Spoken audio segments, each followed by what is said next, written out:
Welcome to Proline TV here on this Thursday, February 27th. Kevin Rogers with you, and we're going to take a look at NHL first period bets and trends for today on Tuesday. If you caught the video, we went a perfect 2-0. One with Columbus in the first period against Dallas, also hit the under between the Ducks and the Sabres.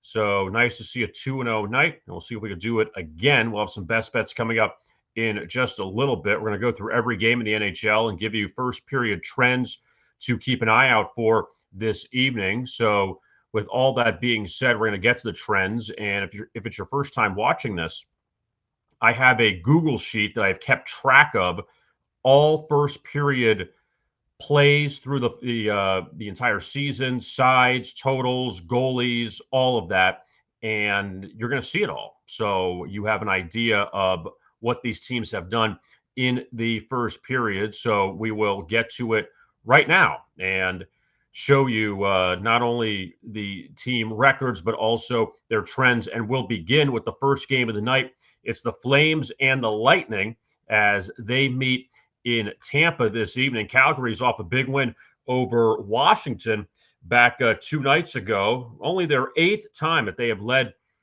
after the first period on the road so far this season. Meanwhile, for the Tampa Bay Lightning, 16-4-8 at home in the first period. And we'll go with the Lightning first, taking a look at their game log in the opening period. And you see they've won 6 in a row overall. In this column E is their game results.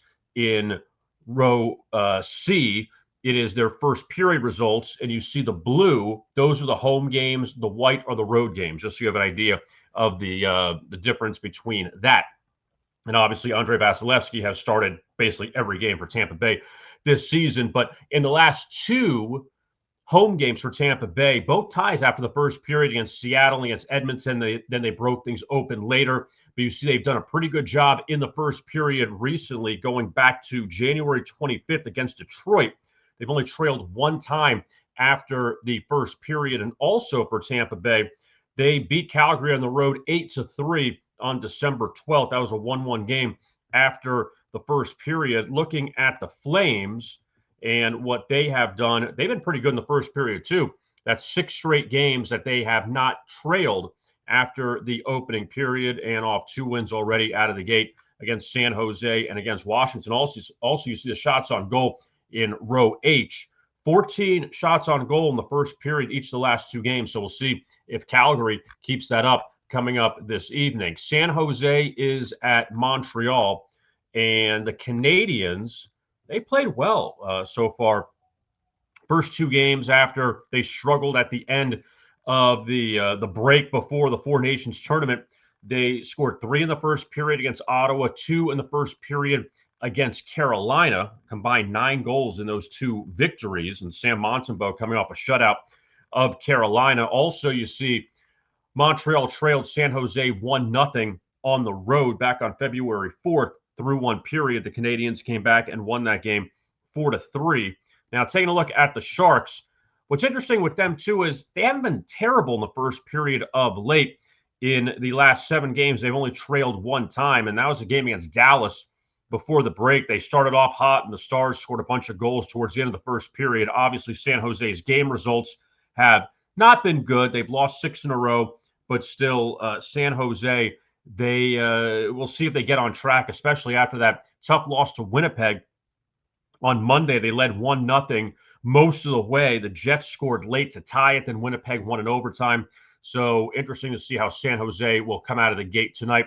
But at least the Sharks have not had terrible starts over the past few games. Even looking back, going up to January 18th against the Islanders, yeah, they've had 3 bad first periods, allowing 3 goals 3 times to the Predators, Panthers, and Stars.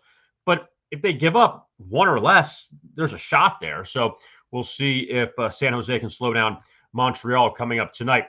Columbus is at Detroit, and we had the Blue Jackets the other night. They've been very good at home, but we'll go the overall records here. And Columbus on the road, still decent, 12-7-10 in the first period, 28-12-18 overall.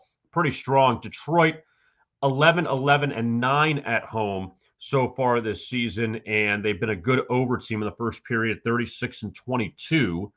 And Columbus, you see here, 21-8 at home to the over, but on the road just 12-17. So maybe a lower scoring game tonight when these teams hook up. And last time they met on January 2nd in Columbus, the Red Wings led 3-1 at the end of the first period and eventually won the game 5-4.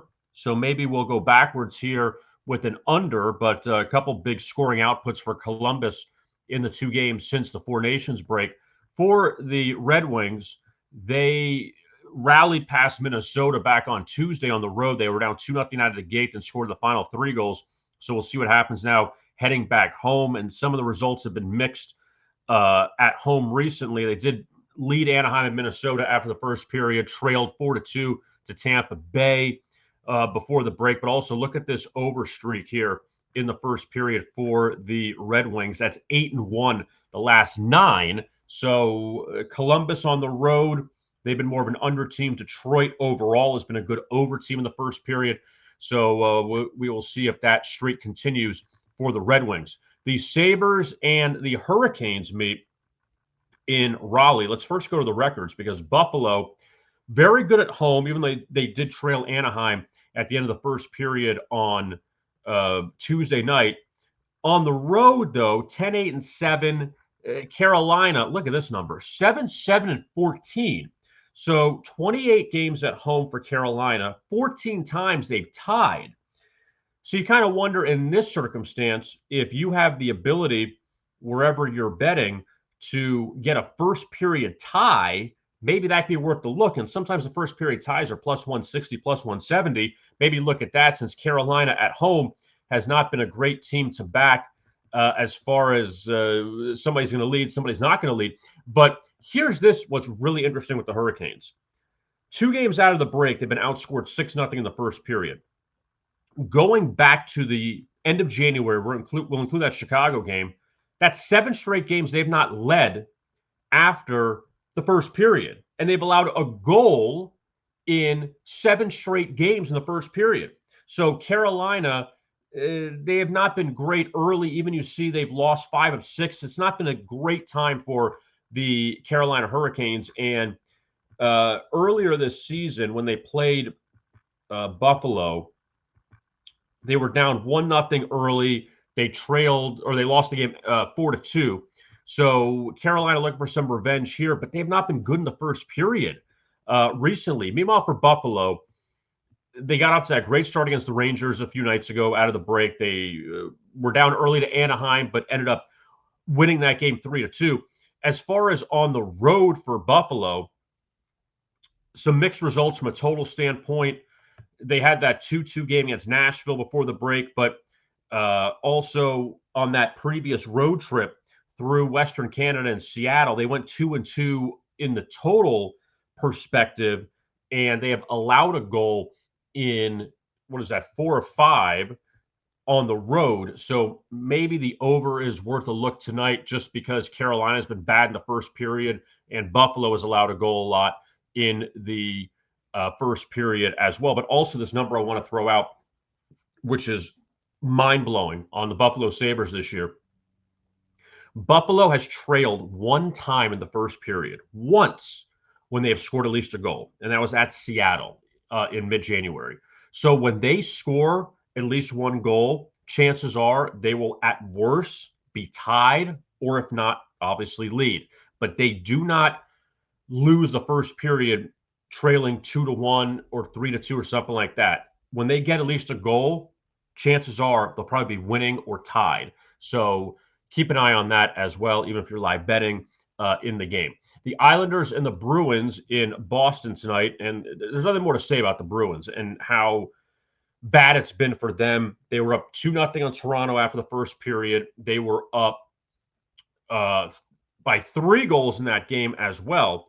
And they ended up losing that game in overtime. They lost the Anaheim game in overtime. Granted, they came back and won that game, but still 4 straight losses for the Bruins. And they have been good from the over standpoint in the first period. That's now 6-2, the last 8 for them. The Islanders have not been good either, and they got in that big hole against the Rangers the other night, trailed 3-1. They've lost 4 in a row, and look at the goals they've allowed in those games. Just from I know we're doing first period stats here, but just from the overall standpoint, they've given up 19 goals the last 4 games. So are we going to see another over, at least early, for the Islanders? And looking back at the matchups between the Islanders and the Bruins so far this season, the Islanders led at Boston 2-1 back on January 5th. And their first matchup, it was a 2-1 game that Boston led in New York at the end of November. So 2 games with high-scoring first periods, and you wonder if that streak's going to continue just because Boston's been all over the place, and the Islanders have given up at least the last few games. They've now given up a first-period goal in 5 of the past 6. So we'll see if those streaks continue. The Blues and the Capitals up in Washington tonight, and the Capitals, I mean, I know we're playing 2020 hindsight here, but you kind of felt like after beating Pittsburgh and Edmonton, this was going to be the letdown against Calgary on Tuesday, and it was. They trailed 2-0 after 1, lost 3-1 after scoring 15 goals in 2 games, that it wasn't going to be exactly the game that they were going to get up for. But it's now 7 straight overs for Washington in the first period, and they've been one of the better over teams in the opening period so far this year. Washington at home 14-8-7 in the first period, but how about that, 37-21 to the over in the opening period so far this year for the Capitals. Meanwhile, for the St. Louis Blues, it's just been bad in the first period. 18-28-13, and the over numbers, nothing exciting. 15-12 to the over on the road in the first period for the Blues. But last time they played, this could be a little bit of a motivational standpoint. We'll see. The Capitals beat the Blues on November 9th, 8-1 in St. Louis. So maybe the Blues will be up for this one tonight. Coming off a really good win over Seattle. They beat Colorado before that. So the Blues trying to get a little bit of momentum. They're still behind in the wild card race in the Western Conference, but 4-1 to the over in the first period for the Blues. And right now, the total in the first period, it's minus 125 at DraftKings, over 1.5. And seeing what Washington has done in the first period, what St. Louis has done recently, I mean, it seems like kind of a low number, but as far low price, I should say. But we will see how that one unfolds, but kind of interesting there. Now you have the Stanley Cup final rematch in Florida between the Panthers and the Oilers tonight. And Edmonton should have some motivation considering last time they were at Amerant Bank Arena, they lost Game 7 of the Stanley Cup final after they were down 3-0 in the series. They won 3 straight, had the opportunity to pull off the most unbelievable comeback probably in championship history in North American sports. But and I say championship, not taking the Red Sox Yankees into consideration. That was the ALCS, but in a championship round, the Panthers ended up winning that game 2-1. And the Panthers beat the Oilers earlier this year up in Edmonton 6-5. It was a wild game back on December 16th. That was the first time these teams met since the Stanley Cup final. And now they're hooking up again in South Florida.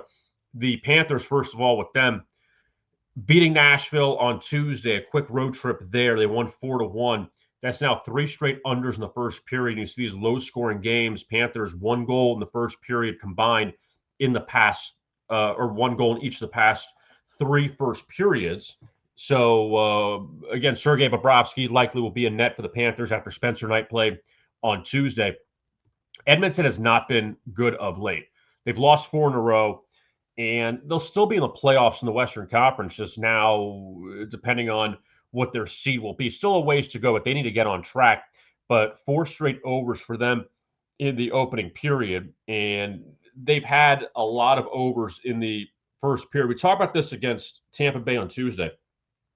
Taking away the St. Louis and Chicago games on the 4th and 5th, you see there that they were scoreless. Before that, on the road, 3 straight overs here against Minnesota, Colorado, and Vancouver. Chicago, Pittsburgh. Boston was an under. Seattle was an over. Anaheim and LA were overs. Minnesota was an over. There was a lot of overs there. You see a lot of green there in that column G, with overs in the first period for Edmonton. So we'll see if they continue that. Their goaltending has not been great of late, and see if they get on track here as they continue their road trip out east. We talked about the Flyers and Penguins on Tuesday, and now they're playing again tonight. They played in Philadelphia Tuesday. The Flyers won easily 6-1. I mean, 12 goals for the Flyers in 2 games is pretty interesting there, considering their offense has struggled a lot this year. They made some trades, but the Flyers, though, 2 wins against the Penguins over the past few weeks, and now the team's meeting in Pittsburgh tonight. Penguins have just gone backwards, 4 straight losses. They've allowed 19 goals in those games. But in the first period, going back to here, when they won at LA on January 20th, somehow they played one of their best games of the season. And since then, that is 11 games that they have played, and they've trailed after the first period, or I should say they have not led after the first period in 10 of those games. In 10 of 11 games, they have not led, except for that Nashville game on February 1st. But also, the offense has struggled, scoring 3 goals in the first period during the stretch. And this Pittsburgh team just trying to get things going a little bit. And Sidney Crosby was hurt at the end of the first half. He came back. He played in the Four Nations, and he's been back with them. But the goaltending hasn't been good. We know goaltending's been a problem for the Penguins this year. But 3 straight overs, though, since the break. We'll see if they can get some revenge for that Flyers loss back 2 nights ago. The Jets and the Predators, they hook up in Nashville tonight, and Winnipeg has won 11 straight. So Winnipeg keeps doing it. They dominate Ottawa last night as they were up 2-0 after 1. They won 4-1. Now, here's a couple trends from this game. Likely Eric Comrie will play since Connor Hellebuyck played last night. So Comrie will probably play on the second end of the back-to-back. But this number I dug up on Eric Comrie. I have it here on my notes, a couple notes here. He is 9-2 to the under in his last 11 starts in the first period. Also, the Jets are 5-0 to the under this year with no rest.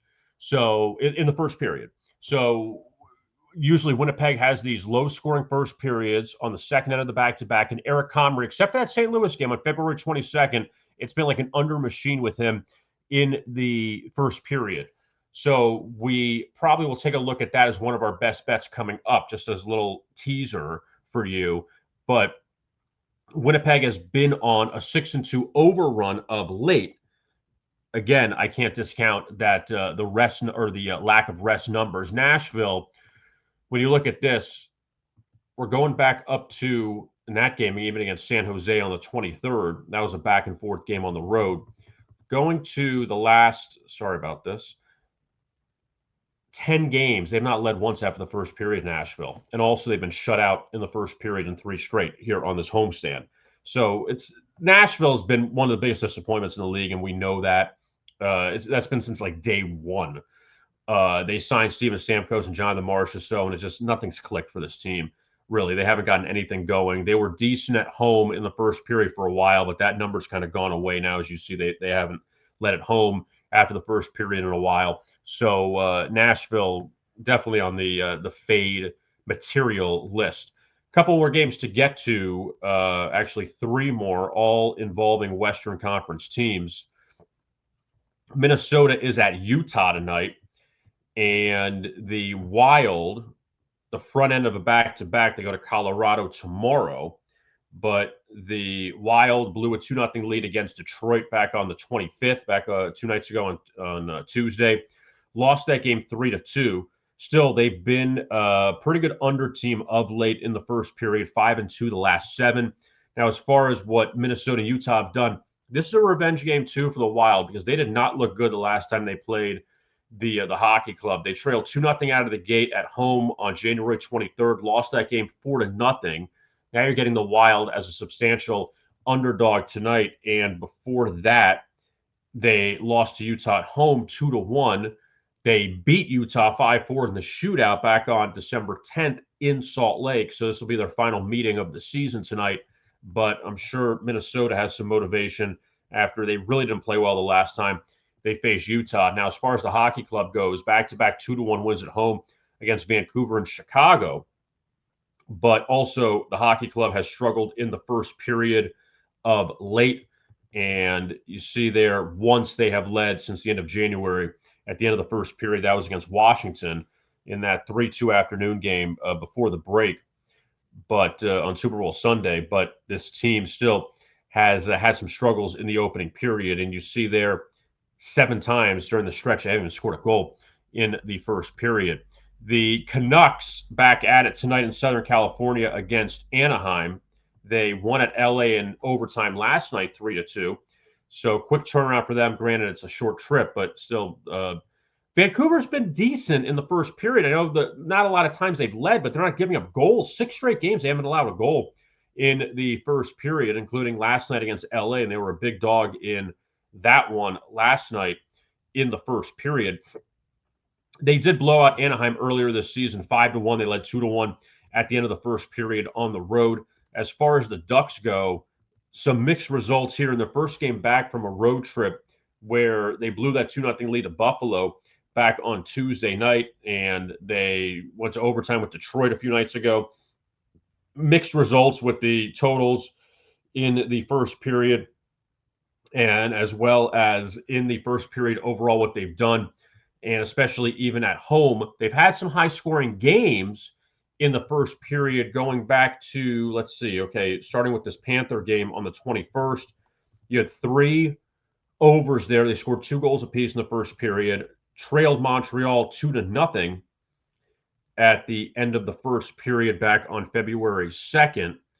And then against Dallas back on February the 4th, that was only a 1-0 game.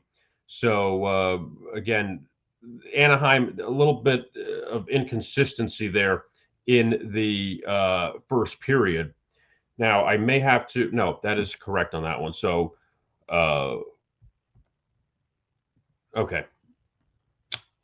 Oh, I was thinking of 2 different things. Sorry, I was caught in a train of thought with 2 different teams, and I got them confused. I got Anaheim and San Jose confused. So we continue with all that. All right, so the final game that we'll look at tonight will be Chicago and Vegas. And Chicago, continuing their road swing out west, 3 straight unders for them as they lost all 3 of those games to Columbus, Toronto, and Utah, but at least low-scoring first periods, and 4-1 in the last 5 in the first period. It's pretty impressive for the Blackhawks, who have been pretty much a disaster the whole season. Meanwhile, for the Vegas Golden Knights, they 2 straight games unders. You see now 5-1 to the under the last 6 in the first period for Vegas. They've had some struggles scoring in the first period with only 1 goal in the past 5 games. So the Golden Knights earlier this season against Chicago, just pulling up those numbers, they did play at the United Center, and the Golden Knights trailed 3-1 at the end of the first back on January 18th. So the Golden Knights will look to avenge that loss to Chicago. But the Blackhawks been good in the first period, and Vegas hasn't. So something to pay attention to there with all those games. All right, we are back now with me here on camera. Okay, let's look at our 2 best bets now for tonight. And we will begin with our first side, and that'll be the San Jose Sharks against Montreal. Now, this is more of a letdown spot, in my opinion, for the Canadiens, who dominated Carolina 2 nights ago, and they have not been great in the first period, Montreal, this year. I mean, San Jose hasn't either, but I do believe that this is just a letdown spot after playing so well against Carolina. And San Jose, off that tough loss to Winnipeg, I'm sure they'll come out with some hop coming up in the first period coming up tonight. And also with the San Jose Sharks, only 1 time in the past 6 games they've trailed after the first period. They did lose to Montreal recently at home, so I'm sure they'll want to get back at them for that. The second game will be a total, and it's the Jets Predators. We'll go under in the first period. Told you about that Eric Comrie trend. Assuming he plays tonight, I got to assume that Connor Hellebuck is not going to play on the second end of a back-to-back. But Comrie's 9-2 to the under in the first period. His last 11 starts. Winnipeg 5-0 to the under this year with no rest in the first period. Nashville hasn't scored a goal in the first period in 3 straight. Eventually they will, but I'm not counting on them right now to do so. So we'll look at the Jets Predators under in the first period as our second best bet. Again, don't forget to like and subscribe to Proline TV on YouTube and all the fantastic work there that is being done. Looking at NASCAR, college basketball, also NHL. I'll have these videos Tuesdays and Thursdays during the season to basically outline all of the trends and best bets for 2 of the busiest nights of the week in the NHL. So again, we appreciate you tuning in. Also, if you have any questions, if you want to get access to the first period sheet, just find me on Twitter at Rogers Picks. You see it there at the bottom of the screen, and just DM me, and I will give you access to those picks, and you can check them out for yourself and see if you find anything that I didn't find, and go from there. So again, don't forget to like and subscribe to this channel here, Proline TV, and we appreciate you tuning in as always. We will talk to you again next Tuesday for NHL Best Bets. I am Kevin Rogers. Thank you so much, and as always, best of luck with your bets.